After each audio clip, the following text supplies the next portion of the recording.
Hello बच्चों, let's read the question. Muscular tissue और nervous tissue is a compound tissue. इस question में पूछा गया है कि मस्कुलर टिश्यू और नर्वस टिश्यू में कौन सा कंपाउंड टिश्यू होता है। तो इस क्वेश्चन के लिए की कॉन्सेप्ट है टिश्यू। अब टिश्यू क्या होता है? Tissue is a group of specialized cells that perform the similar function. क्या करते हैं? Specialized cells similar function perform करते हैं इन टिश्यू। अब tissue can be of two types. It can be simple tissue, it can be simple tissue, that means जो भी tissue है it is made up of only one type of cells. क्या होंगे उनमें? There is only one type of sales और specialised sales होंगे।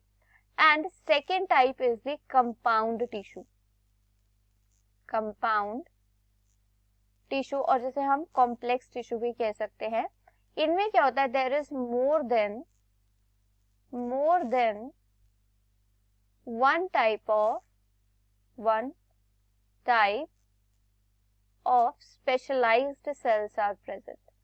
क्या होता है कि कंपाउंड टिश्यू में एक से ज्यादा टाइप के स्पेशलाइज्ड सेल्स प्रेजेंट होते हैं। सो इस क्वेश्चन में पूछा गया है कि जो कंपाउंड टिश्यू है वो कौन सा है। कंपाउंड टिश्यू कौन सा है? So it is nervous tissue. क्या है?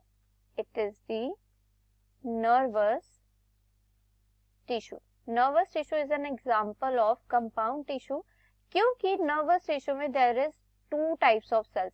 फर्स्ट इज न्यूरॉन और न्यूरॉन क्या करते हैं? They helps in transmission of nerve impulse. Transmission of nerve impulse. और second type of cells are the neuroglia cells. Neuroglia cells. अब न्यूरोग्लिया सेल्स क्या होते हैं? They are the packaging cells. क्या कहा जाता है इन्हें? They are known as the packaging cells between neurons. कहाँ प्रेजेंट होते हैं? They are present in between neurons, और ये क्या करते हैं? They occurs as the packaging cells. So जो नर्वस टिश्यू है, नर्वस टिश्यू के जो न्यूरॉन्स होते हैं, they are present in chains. कैसे प्रेजेंट होते हैं? ये चेन्स की तरह प्रेजेंट होते हैं, वन आफ्टर द अदर। लेकिन सिर्फ एक चेन नहीं प्रेजेंट होती है न्यूरॉन्स की, मल्टीपल चेन्स प्रेजेंट होती है न्यूरॉन्स की इन आवर बॉडी। लेकिन जो नर्व इम्पल्स है इन न्यूरॉन्स की चेन्स में, इन न्यूरॉन सेल्स में, वो कैसे होता है? It is in the one directional, unidirectional होता है। That means from the first neuron it will go to the second neuron. ठीक है, so in one direction there is flow of और the transmission of nerve impulse. लेकिन क्या होता है कि जो ये चेन्स होती है न्यूरॉन्स की, ये बहुत ही ज्यादा क्लोज कॉन्टैक्ट में होती है, जिसकी वजह से देयर इज चांसेस कि जो नर्व इम्पल्स है they may transmit to the lateral side वाले न्यूरॉन्स में ट्रांसमिट हो जाए। बट इस चीज को अवॉइड करने के लिए इन न्यूरॉन सेल्स के बीच में there is some packaging cells known as the neuroglia cells. Neuroglia cells, और ये क्या करते हैं? They prevent lateral transmission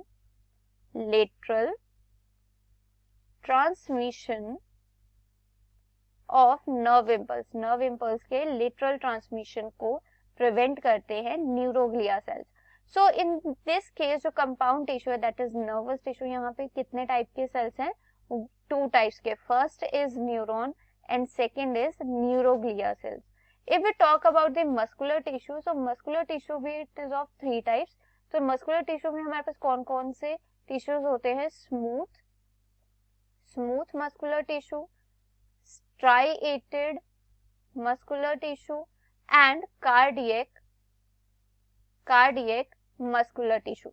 but जो ये टिश्यूज हैं डिफरेंट टाइप्स के मसल्स के, और वी कैन से कि जो स्मूथ मसल फाइबर होंगे, स्मूथ मसल सेल्स होंगे, स्ट्राइएटेड मसल सेल्स होंगे, कार्डिक मसल सेल्स होंगे, वो पर्टिकुलर प्लेस पर एक ही टाइप के प्रेजेंट होंगे. If there is striated muscles तो ओनली स्ट्राइएटेड मसल्स ही प्रेजेंट होगी, वहां पर स्मूथ और कार्डिक मसल्स नहीं होगी.